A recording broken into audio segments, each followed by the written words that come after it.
করম পুজো উপলক্ষে সরকারি ছুটি ঘোষণা করে সরকারি ক্যালেন্ডারে ছুটির দিন হিসেবে লিপিবদ্ধ করা এবং প্রতিটি করম পুজো কমিটিকে 50,000 টাকা করে সরকারি অনুদানের দাবিতে বালুরঘাটে মিছিল এবং সভা আদিবাসী সম্প্রদায়ের। রাজীব আরোহা স্মরণা প্রার্থনা সভা ভারত নামক আদিবাসীদের একটি সংগঠনের পক্ষ থেকে এদিন বালুরঘাটে করম পূর্ব মহোৎসব উপলক্ষে দক্ষিণ দিনাজপুরের বালুরঘাটে একটি মিছিল হয়।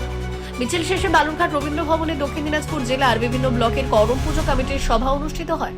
পাশাপাশি করম পুজো কমিটিগুলোর পক্ষ থেকে দক্ষিণ দিনাজপুরে জেলা শাসকের দপ্তরে স্মারকলিপি দেওয়া হয়। রাজীব আরোহা স্মরণা প্রার্থনা সভা ভারতের রাজ্য সহ সভাপতি সুনীল বাগওয়ার জানালেন, রাজ্য সরকারি ক্যালেন্ডারে করম পুজোকে কেন্দ্র করে ছুটির দিন হিসেবে নথিভুক্ত করা এবং রাজ্যের করম পুজো কমিটিগুলোকে 50,000 টাকা করে সরকারি অনুদান, আদিবাসীদের স্মরণা ধর্ম কোড লাগু করা সহ বিভিন্ন দাবিতে দক্ষিণ দিনাজপুরের অতিরিক্ত জেলা শাসককে স্মারকলিপি দেওয়া হয়। অ্যাকচুয়ালি নমস্কার, আমরা আপনার চ্যানেলের মাধ্য দিয়ে আমাদের জেলাবাসীকে কারাম পূজার আগাম তৃতীয় শুভেচ্ছা জানিয়ে আজকে বলছি যে আজকে যেটা আপনি মানে মিছিল ঠিক নয়, আমাদের শোভাযাত্রা, ধর্মীয় শোভাযাত্রা, বর্ণাঢ্য শোভাযাত্রার মধ্য দিয়ে আমরা জেলাবাসীকে তৃতীয় শুভেচ্ছা জানাতে চাই, মানে জানানোর উদ্দেশ্যে।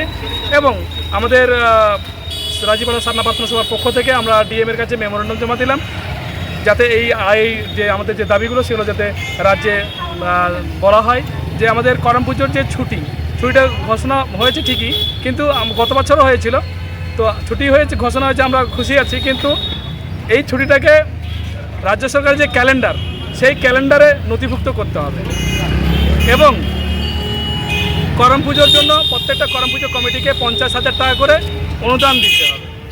আমাদের যে আদিবাসীদের প্রকৃতির পূজারী সারনা ধর্ম কোড লাগু করতে হবে এবং আমাদের যে করম আখড়া, সারনাস্থল, জাহের স্থান যেগুলো আছে, আমাদের আদিবাসীদের যে ধর্মীয় স্থানগুলো রয়েছে সেই স্থানগুলোকে সংস্কারের জন্য সরকারের আর্থিক অনুদান আমরা চাইছি এবং আমাদের প্রত্যেকটা ব্লকে ব্লকে আদিবাসীদের জন্য তাদের কৃষ্টি কালচার তাদের করবার জন্য, তাদের টিকিয়ে রাখবার জন্য ভবন নির্মাণের জন্য আবেদন করেছি।